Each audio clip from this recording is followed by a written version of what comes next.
Assalamualaikum warahmatullahi wabarakatuh. Halo semuanya, nama saya Dika Rianto dari Prodi Teknik Teknologi Institut Teknologi Sains Bandung. Dan di sini saya akan menjelaskan jawaban dari UAS kalkulus saya. Soal yang pertama yaitu soal mengenai fungsi. Kita diketahui fungsi kx sama dengan 0,02 x kuadrat ditambah 0,4 x ditambah 1 dengan x adalah jarak horizontal dari titik referensi atau meter.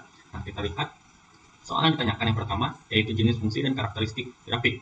Nah, jenis fungsi dari fungsi kx ini merupakan fungsi kuadrat, di mana terdapat angka yang dipangkatkan 2, yaitu pada 0,02 x kuadrat. Nah, ini merupakan angka yang dipangkatkan 2 dan juga yang merupakan ciri khas dari fungsi kuadrat. Nah, untuk karakteristiknya yaitu dia berbentuk melengkung ke atas, berbentuk parabola ke atas seperti huruf U jika koefisien x kuadratnya itu lebih dari 0 atau positif. Lalu yang kedua, menghitung kadar nikel pada jarak 10 meter dan 20 meter. Kita lihat jika X sama dengan 10, mendapatkan hasil akhir sebesar 7%. Ini artinya pada jarak 10 meter terdapat 7% kadar nikel di dalam tanah. Dan juga jika X sama dengan 20, didapat hasil akhir sebesar 17%. Ini artinya pada jarak 20 meter, kadar nikel itu bertambah menjadi 17% di dalam tanah. Lalu untuk tabel dan data grafik, ini merupakan grafik dari fungsi Kx, ya, yang tadi itu dia merupakan fungsi kuadrat, maka dia grafiknya berbentuk melengkung ke atas, tidak lurus ya, tapi dia melengkung ke atas. Ini untuk tabelnya. Lalu D, interpretasi, kita lihat dari grafik itu bisa kita artikan bahwa semakin kita menjauh dari titik awal ke titik 0, maka dalam tanah semakin banyak atau semakin besar kadar nikelnya. Lalu soal yang kedua, yaitu limit dari fungsi Q sama dengan 50T per T plus 2, di mana Q adalah satuan ton per jam dan juga T dalam satuan jam.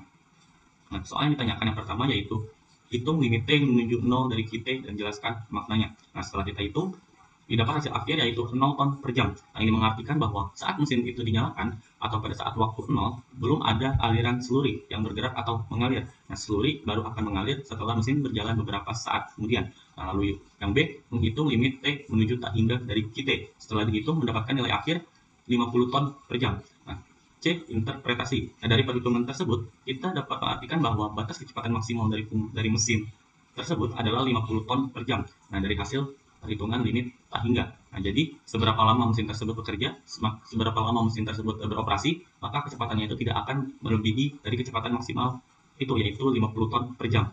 Lanjut soal yang ketiga, yaitu turunan.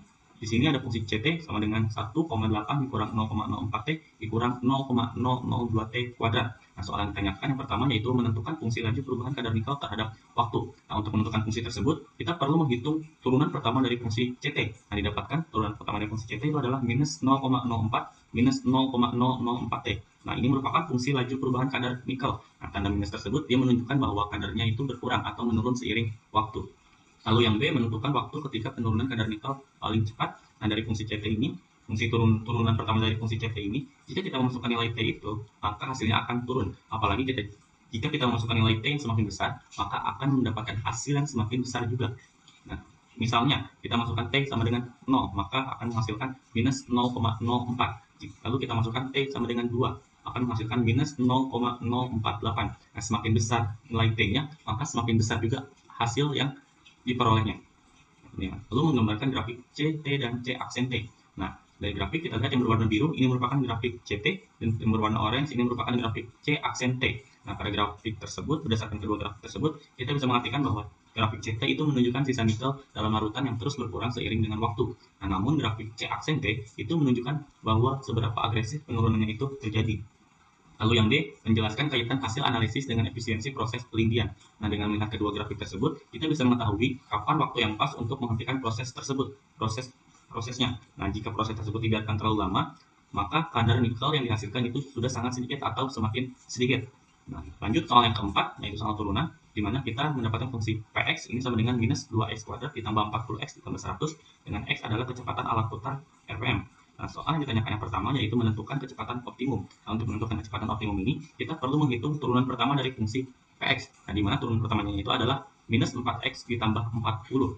Nah, agar mendapatkan hasil yang maksimal, maka kecepatannya itu harus diatur sedemikian rupa, sehingga sama dengan 0. Jadi, P aksen X ini kita sama dengan kan 0 untuk mendapatkan nilai X. Nah, nilai X ini didapatkan hasilnya 10 RPM. Lalu yang B, menghitung produksi maksimum. Nah, untuk mengetahui produksi maksimum, kita perlu memasukkan nilai X ke dalam fungsi Px. Didapatkan hasil akhir yaitu sebesar 300 unit. Nah, jadi pada kecepatan 10 rpm, timah yang dihasilkan itu sebanyak 300 unit. Nah, lalu yang C ini grafik dan tabel fungsi Px. Nah, ini merupakan grafik fungsi Px ya. Dia melengkung ke bawah seperti huruf U terbalik dikarenakan koefisien X kuadratnya itu kurang dari 0 atau minus ya. Maka grafiknya dia akan melengkung ke bawah seperti ini. Lalu yang D, menjelaskan manfaat optimasi ini dalam operasi pengolahan timah. Nah, manfaat optimasi ini sangat penting. Dia berguna agar mesin itu tidak bekerja secara sia-sia. Nah, kita misalkan bahwa jika kita asal mutar atau menggunakan mesin tersebut dalam kecepatan misal 30 atau 20 rpm, maka kecepatan itu justru akan menghasilkan nikel yang belum maksimal atau dia turun, sehingga mesin tersebut juga akan menjadi cepat rusak ya. Dan juga dengan optimasi ini, kita bisa mengetahui kecepatan yang pas dalam memutar mesin dengan hasil yang maksimal. Lanjut soal nomor 5, yaitu soal integral, di mana terdapat fungsi Kx sama dengan 0,5x ditambah 1. Soal yang ditanyakan yang pertama yaitu menghitung total kandungan nikel menggunakan integral waktu tentu. Nah, untuk menghitung ini kita perlu jumlahkan kedalaman 0 sampai 20 meter menggunakan integral tentu. Nah, maka kita lihat hasil akhir yaitu sebesar 120. Nah, jadi total kadar kandungan nikel dari 0 sampai 20 meter itu sebesar 120.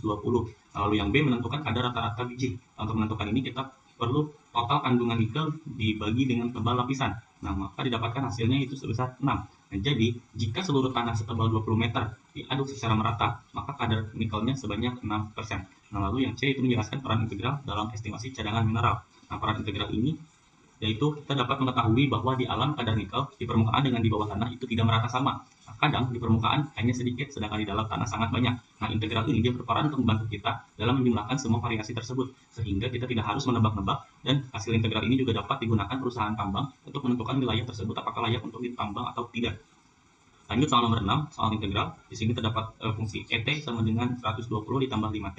Lalu soal yang ditanyakan yang pertama yaitu menghitung total energi selama 8 jam beroperasi. Didapatkan hasil akhir yaitu sebesar 1120 kWh per jam dengan grafik fungsi ET dan tabel ini sebagai berikut. Kita lihat ya grafik fungsi ET-nya itu dia linear ya, lurus, karena dia bukan merupakan fungsi kuadrat, jadi dia lurus.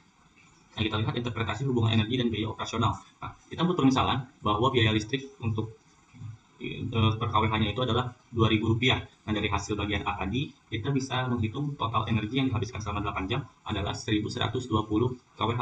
Nah, maka biaya yang harus dibayar yaitu sebesar Rp2.240.000. Nah, ini mengartikan bahwa semakin besar, semakin banyak waktu yang diperlukan, maka energi yang dibutuhkan untuk mesin juga semakin besar. Nah, jika energi yang dibutuhkan mesin semakin besar, itu akan menyebabkan biaya operasional yang akan semakin mahal ya, semakin meningkat. Lanjut soal yang nomor 7 yaitu studi kasus terintegrasi tambang nikel, di mana di sini ada fungsi Pt sama dengan 50T kuadrat. Nah, soal yang ditanyakan yang pertama yaitu menentukan laju penambangan biji. Untuk menentukan laju penambangan biji, kita perlu menurunkan fungsi Pt. Maka turunan dari fungsi Pt adalah V aksen T sama dengan 100T.